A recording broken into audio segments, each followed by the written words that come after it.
अस्सलामुअलैकुम, welcome back to my channel. मैं उम्मीद करता हूँ आप लोग खैरियत से होंगे। आज की वीडियो लेमन के प्लांट से रिलेटेड है, सिट्रस प्लांट बल्कि आप कह लें। सिट्रस फैमिली के किसी भी प्लांट पे आप इसको अप्लाई कर सकते हैं। देखिए, सबसे ज़्यादा क्वेश्चन जो पूछा जाता है सोशल मीडिया पे वो यही होता है कि जी हमारा लेमन का प्लांट जो है कोई हल बताएं, वो फ्रूट नहीं उठा रहा, या तो उसको फूल ही नहीं लगते। जैसे आप देख रहे होंगे, इसको तो फूलों से अब भरा हुआ है क्योंकि सीज़न है फ्लावरिंग का। अक्सर का तो यही क्वेश्चन होता है जी इतने साल हो गए, 4 साल हो गए, 5 साल हो गए, 7 साल हो गए लगाए हुए को, लेकिन उसको फ्लावर्स ही नहीं लग रहे। और बाकी जो होते हैं उनका ये क्वेश्चन होता है फ्लावर्स लगते हैं तो फ्लावर्स जो हैं या तो झड़ जाते हैं, ठीक है, फ्रूट ही नहीं बनता। अगर फ्रूट बनता भी है तो बिल्कुल छोटा छोटा बन के तो वो फ्रूट सारा गिर जाता है, जो कि आप कह लें कि चने के दाने के बराबर तक आता है, तो वो फ्रूट गिर जाता है। तो ये है जो मेन प्रॉब्लम जो सिट्रस ग्रोअर हैं, स्पेशली जो होम ग्रोअर्स हैं, ठीक है, उनके लिए ये प्रॉब्लम है। या जो पॉट में लगाते हैं घर पे, मतलब ज़मीन में चाहे वो लगा रहे हों चाहे पॉट में लगा रहे हों, जो घर पे ग्रो कर रहे होते हैं उनके लिए ये सबसे बड़ा प्रॉब्लम है कि जी उनका सिट्रस प्लांट जो है, जिसमें लेमन मोस्ट कॉमन प्लांट है, तो ये फ्रूट नहीं उठा रहा होता। असल में ये आपको तभी समझ आएगा कि आखिर ये फ्रूट क्यों नहीं उठा रहा, तो जब आप अपनी गलतियों पे गौर करेंगे। तो 3 बेसिक मिस्टेक्स हैं जो ये लेमन ग्रोअर या सिट्रस प्लांट ग्रोअर्स जो हैं वो करते हैं घर पे।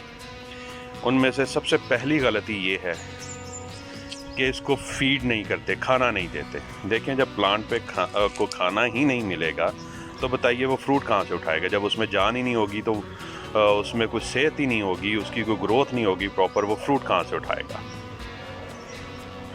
एक तो सबसे बड़ी गलती ये करते हैं। दूसरी गलती ये करते हैं कि जब उनका प्लांट फ्लावरिंग पे आ जाता है तो लोगों से सुना के पूछ के जी हमारे प्लांट पे, क्योंकि वो पहले से ही उनके ज़हन में दूसरा क्या कहते हैं, डर बैठा हुआ होता है कि ये फूल लगेंगे, फूल लग गए हैं, फूल गिर जाएंगे, तो वो लोगों से पूछते रहते हैं। लोग उनको ये कह देते हैं कि जी फ्लावर्स लग गए तो ये स्प्रे कर दें।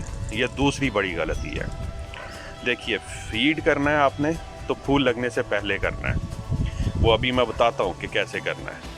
और फिर जब आप फ्लावरिंग के टाइम पे स्प्रे करते हैं, चाहे वो पेस्टिसाइड का हो चाहे किसी पोटाश का या कोई भी खाद का स्प्रे करेंगे, ये फ्लावर्स गिर जाएंगे, ये फ्लावर आगे फ्रूट्स में कन्वर्ट नहीं होंगे। उसके बाद तीसरी गलती, क्योंकि जो होम ग्रोअर्स होते हैं उन्हें इतना आइडिया होता नहीं कि पॉट्स में पानी कैसे देना है, तो वो इसको भर भर के पानी दे रहे होते हैं। या फिर कहीं से ये सुन लेते हैं कि हाँ जी जब इस पर फूल लग जाए तो पानी नहीं देना, तो वो बिल्कुल पानी देना बंद कर देते हैं। तो दोनों सूरतों में अगर फूल लगे तो फूल गिर जाएंगे। अगर पानी ना दिया, खुश्क हो गया, तो स्ट्रेस में चला गया पौधा फिर भी अपना फल गिरा देगा। और अगर पानी बहुत ज़्यादा दे दिया, तो जब बहुत ज़्यादा पानी देते हैं तब भी पौधा जो है वो ग्रोथ की तरफ चला जाता है, वेजिटेटिव ग्रोथ की तरफ चला जाता है, तो वो अपना फ्रूट गिरा देता है, वो अपने पत्ते निकालना शुरू कर देता है। तो ये थर्ड मिस्टेक है जो लोग करते हैं।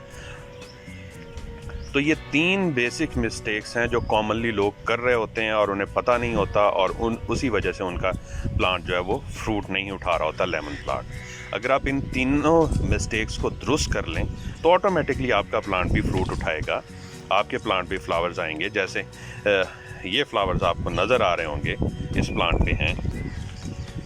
इस प्लांट ने अभी हमें अच्छे खासे लेमन दिए हैं टोकरियां भर के, और अब फिर हालांकि ये प्लांट इतना बड़ा नहीं है और पॉट भी छोटे में लगा हुआ, लेकिन फिर अब दोबारा फ्लावरिंग पे है।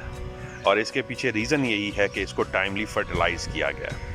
अब मैं आपको बताता हूँ, ये अप्रैल में इसने फ्लावरिंग शुरू की है। मिड मार्च के बाद सिट्रस वाले जो है ना, 15 मार्च के राउंड अबाउट ये फ्लावरिंग शुरू कर देते हैं, कुछ मार्च के स्टार्ट में कर देते हैं। आपको ये याद रखना है, स्पेशली मैंने किन्नू भी लगाए हुए हैं और मौसमी भी लगाया हुआ है, तो वो जल्दी फ्लावरिंग यानी मार्च के स्टार्ट में ही फ्लावरिंग उन्होंने शुरू कर दी थी, और अब उनका अच्छा खासा फ्रूट होल्ड हो गया हुआ है। तो आपने क्या करना है कि जो उसकी फ्लावरिंग डेट है वो याद रखनी है, उससे 1 महीना पहले आपकी फर्टिलाइजेशन कंप्लीट हो जानी चाहिए। मैक्सिमम लेट भी हो तो 15 दिन पहले आपकी फर्टिलाइजेशन कंप्लीट हो चुकी हो, उसके बाद आपने ना तो कुछ इस पर स्प्रे करना होता है और ना ही दूसरा इसको कोई खाद देनी होती है। अब आपने फर्टिलाइजेशन कंप्लीट कर ली उससे 15-20 दिन 1 महीना पहले, और उसमें आपके पास कम से कम अगर आपके पौधे की एज, जैसे ये मेरा 3 साल का प्लांट है तो इतनी एज है, तो आपने उसको तकरीबन 100 से 150 ग्राम पोटाश लाजमी देनी है।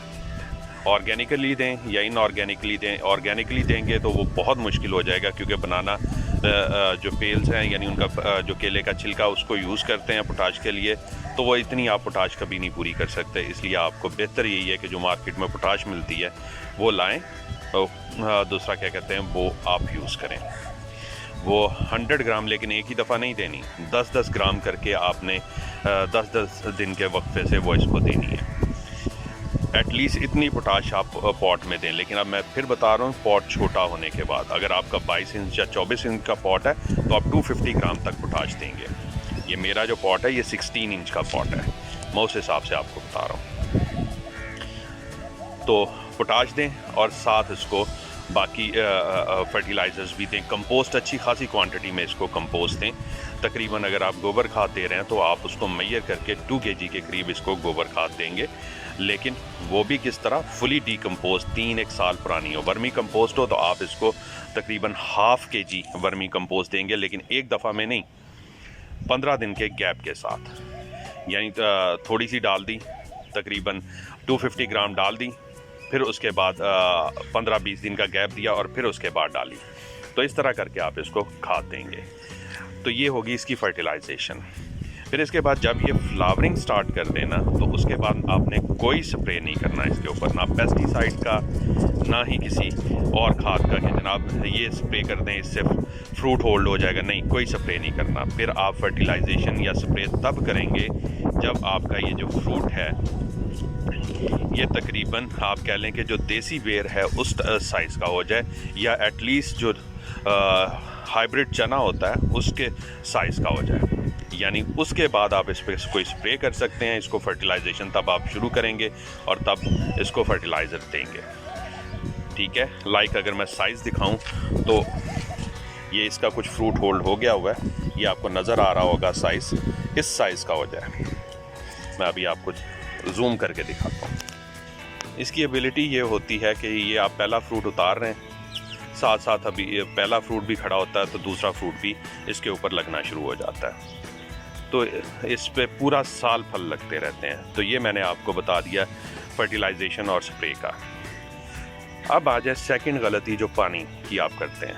पानी आपने इसको तब देना है जब टॉप सरफेस 3 से 4 इंच ड्राई हो जाए, तो वो आपको चेक करना पड़ेगा, फिर आप इसको पानी देंगे। और पानी भर के नहीं देना, बस इतना देना है कि मॉइस्चर बना रहे। बहुत ज़्यादा पानी भर के नहीं देना जब तक ये फ्रूट लगे हुए हैं। उसके बाद भी आपने इसी तरह पानी देना है। ठीक है, एक्सेसिव वाटरिंग नहीं करनी किसी भी पौधे की।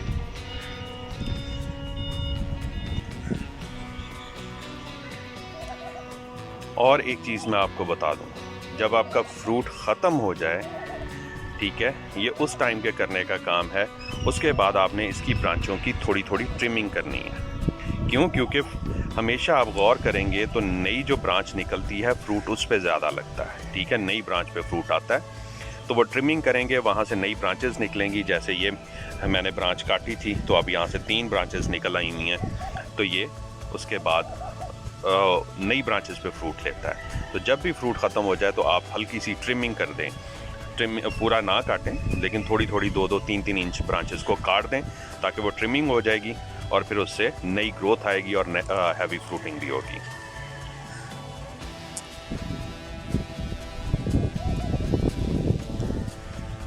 और फ्लावरिंग के टाइम पे मैंने आपको बताया स्प्रे, फिर मैं रिपीट कर रहा हूँ, कोई नहीं करना। पेस्टिसाइड का तो ख़ास तौर पे नहीं करना, क्योंकि जितने पोलिनेटर्स आएंगे, क्योंकि अगर आप देखेंगे जब ये सिट्रस प्लांट के फ्लावर्स खिले होते हैं तो बहुत ज़्यादा फ्रेगरेंस होती है उस एरिया में। वो बेसिकली पोलिनेटर्स को अट्रैक्ट कर रहा होता है। पोलिनेटर्स आएंगे तभी दूसरा क्या कहते हैं वो पोलिनेशन होगी और फ्रूट्स बनेंगे।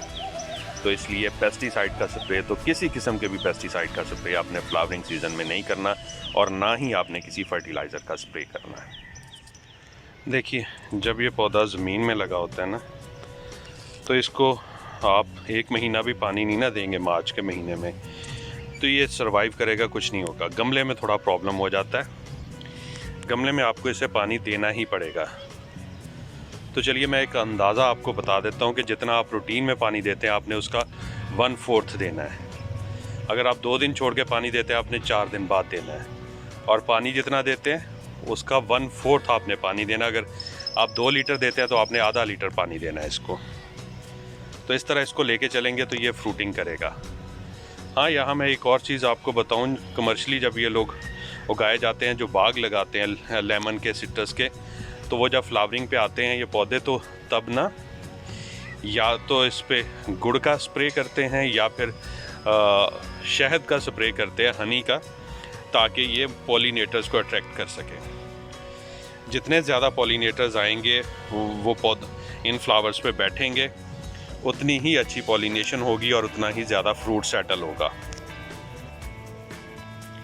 ये देखिए, ये परफेक्ट साइज़ है, इस साइज़ को आप नोट कर लें। इस साइज़ पे जब आपका फ्रूट आ जाए तो फिर आपने स्प्रे करना है, और स्प्रे भी आपने जब करना है तो आपने पोटाशियम रिच फर्टिलाइज़र का या स्प्रे करें। अगर आपने फर्टिलाइज़र भी देनी है तो उसमें पोटाशियम रिच क्वांटिटी होनी चाहिए, यानी पोटाशियम ज़्यादा होनी चाहिए। ठीक है, 5, 15, 45 NPK दे दें। ठीक है, अगर वो नहीं है, आपने ऑर्गेनिक चलना है, तो फिर आपको एटलीस्ट 1/2 से 1 kg बनाना लीव्स जो है ना, उनको ड्राई करके क्रश करके वो पाउडर दे दें। वो नहीं करना तो फिर मैं इसका आपको टॉनिक बताता हूँ कि आप तकरीबन 12 बनाना के लीव्स को किसी एयर टाइट जार में पानी में डिप करके रख दें तकरीबन 15 दिन के लिए। फिर वो पानी आप इसके पौधे को दें।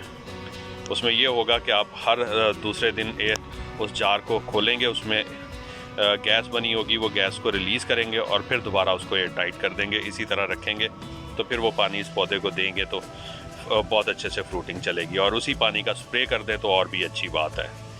बट अगर आप आसानी से फ्रूट होल्ड करवाना चाहते हैं और थोड़ा आसान काम करना चाहते हैं तो फिर आप पोटाशियम रिच फर्टिलाइज़र ढूंढें। ठीक है, 5, 15, 45 ले लें, पोटाश ले लें, या 05234 एक फर्टिलाइज़र होती है NPK, वो ले लें, तो उसको स्प्रे कर दें और थोड़ा बेस में दे दें तो ये आपके फ्रूटिंग से भर जाएगा प्लांट। ये मैं आपको अपने पॉट की सॉइल दिखा रहा हूँ, बिल्कुल ड्राई है। ठीक है, इसको मुझे 3 या 4 दिन हो गए हुए, 5 दिन पानी दिए हुए हो गए हैं, 4-5 दिन, तो ये बिल्कुल ड्राई है सॉइल। तो यही चीज़ मैंने आपको समझानी थी। ये टिप्स हैं, ये गलतियाँ अगर आप लोग नहीं दोहराएंगे और अच्छे से दूसरा ख्याल करेंगे अपने लेमन प्लांट का, इसको प्रॉपरली फर्टिलाइज़ करेंगे। अब मैं आपको बताऊं, फर्टिलाइजेशन अगर मार्च में आपने रेडी करना है ना इसको फ्लावरिंग और फ्रूटिंग के लिए, जितने सिट्रस प्लांट्स हैं वो ज़्यादातर मार्च में फ्लावरिंग लेते हैं, तो आपको दिसंबर के एंड से फर्टिलाइजेशन शुरू करनी होगी। ठीक है जी, दिसंबर के एंड से आप फर्टिलाइजेशन शुरू करेंगे।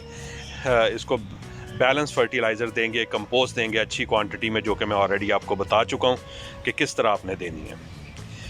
तो इंशाल्लाह आपका पौधे भी भर के फ्लावरिंग लेंगे और भर के फ्रूट आएगा, जैसे मेरे इस लेमन के पौधे पे आते हैं। बेतहाशा फ्रूट्स आते हैं, अभी भी पुराने फ्रूट्स लगे हुए हैं और नए फ्लावरिंग आ गई है और नए फ्रूट्स की तैयारी कर रहा है ये पौधा ना। तो एक और चीज़ जो मैंने पहले बताई, जो स्प्रे करते हैं बागों वाले, तो वो आप भी कर सकते हैं, लेकिन उसमें ज़्यादा जो कॉमन प्रैक्टिस है वो हनी का स्प्रे है, यानी शहद का स्प्रे करते हैं और वो डालते हैं 20 लीटर के टैंक में 10 ग्राम के करीब हनी डालते हैं और डाल के फिर उसका स्प्रे करते हैं। हनी की वजह से हनी बीज और पोलिनेटर्स अट्रैक्ट होते हैं और फिर उससे पोलिनेशन होती है और फ्लावरिंग इंक्रीज़ होती है, फ्रूटिंग इंक्रीज़ होती है। तो उम्मीद है ये सारे पॉइंट आपको समझ आ गए होंगे। अगर फिर भी आपका कोई क्वेश्चन हो तो आप कमेंट्स में मुझसे पूछ सकते हैं।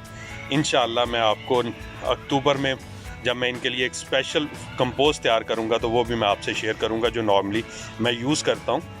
वो मैं नॉर्मल जो हमें मिलती है मार्केट में गोबर खाद, उसको मैं प्रोसेस करता हूं 1 महीने के लिए, 30 डेज़ के लिए, और फिर इसको अपने ये जितने भी फ्रूटिंग प्लांट्स हैं उनमें यूज़ करता हूं। तो वो मैं पूरा प्रोसेस आपको समझाऊंगा कि उसको कैसे डिफर्मेंटेशन की जाती है उसकी।